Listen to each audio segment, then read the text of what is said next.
This is video 5, relationship churning and emerging adulthood, on and off relationships, and sex with an ex. This is the literature review section. Relational instability is usually defined as someone transitioning out of a relationship. However, with the emergence of on and off relationships, that definition needs to be broadened as it fails to recognize them. So then there's also this thing called relationship churning, which just includes reconciling with an ex at least once and having sex with an ex, which would then go into relational instability. So they decided to focus on emerging adulthood because that's the time in their lives that's associated with change and exploration, and it is deemed the age of instability. So that's why they're going to look at instability in on and off relationships and relational instability in general. Excuse me, in that period thing. We're studying this group of people because you can apply it to adults because they're emerging adults, so they're in their late teens to late 20s, mid to late 20s. Reconciliation is more prevalent amongst married couples than cohabiting couples. Past studies tend to be limited in generalizability, so that's why this study's coming in. The more cycles you have in a cyclical relationship, the less commitment and the more problems, and the less satisfaction and the lower relational quality, all that types of stuff. Family background and socioeconomic status all contribute to relational stability. Longer relationships have more opportunities to experience churning because you're with the person for longer, so there's more chances of y'all breaking up and getting back together.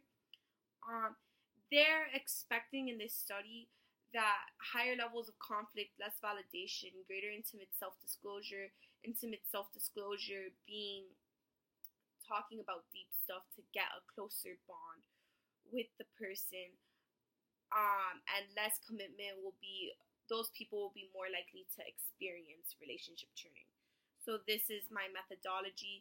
They picked people from a random sample in Toledo County, Ohio, and it was from this mass census study that was done in, I believe, 5 waves, and they picked from the 4th wave, which would put their participants between the ages of 17 and 24. Their goal is to not casually predict churning behaviors, but to instead establish an association between various individual and relationship factors with characteristics of relationship churning.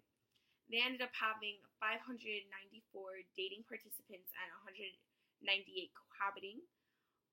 The end of the relationship, because end of relationships are fluid, they decided to allow people that were either currently in a relationship or had been in one recently. They were directly asked if they have had sex with their ex.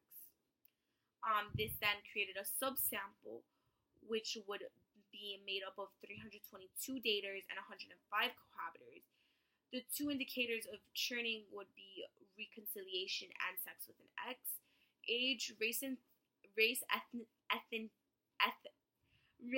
ethnicity, family structure a respondent lived in as a teenager, and parents' level of education were all taken into consideration.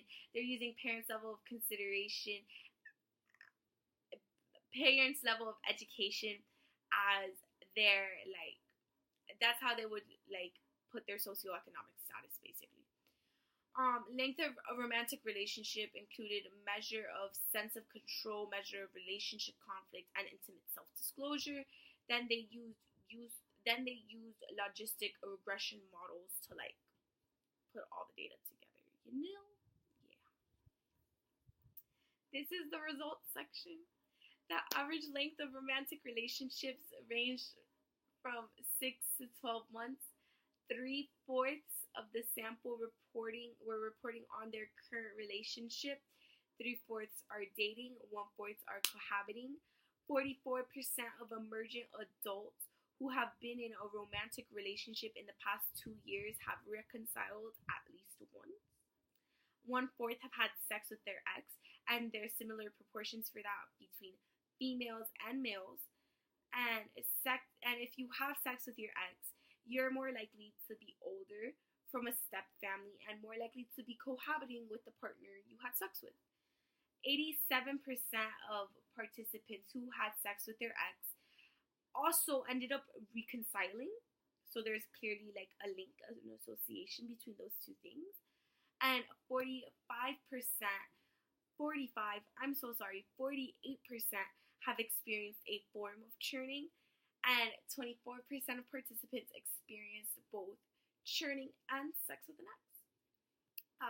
Cohabitation, relationship duration, conflict, and intimate self-disclosure are all positively and significantly related to the sex with an ex experience, while validation is negatively and significantly related to having sex with your ex.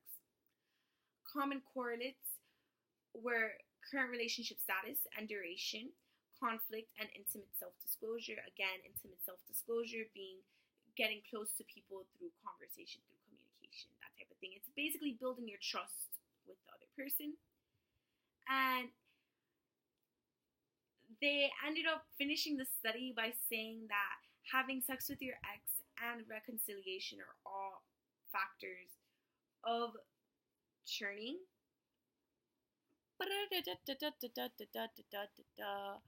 Give me 1 second.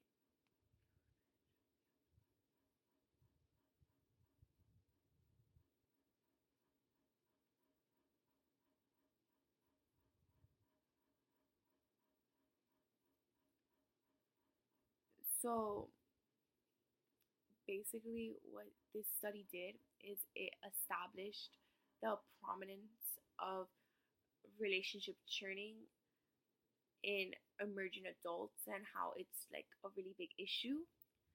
And it also touched upon how lack of validation leads to having sex with your ex, getting back together with your partner.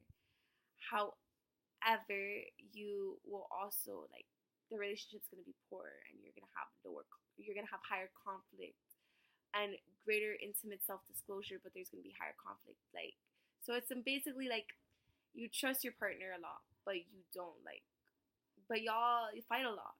Yeah, that's literally all they did in this study, just like they've done in every other study. But it's fine. That was video 7. Video 5.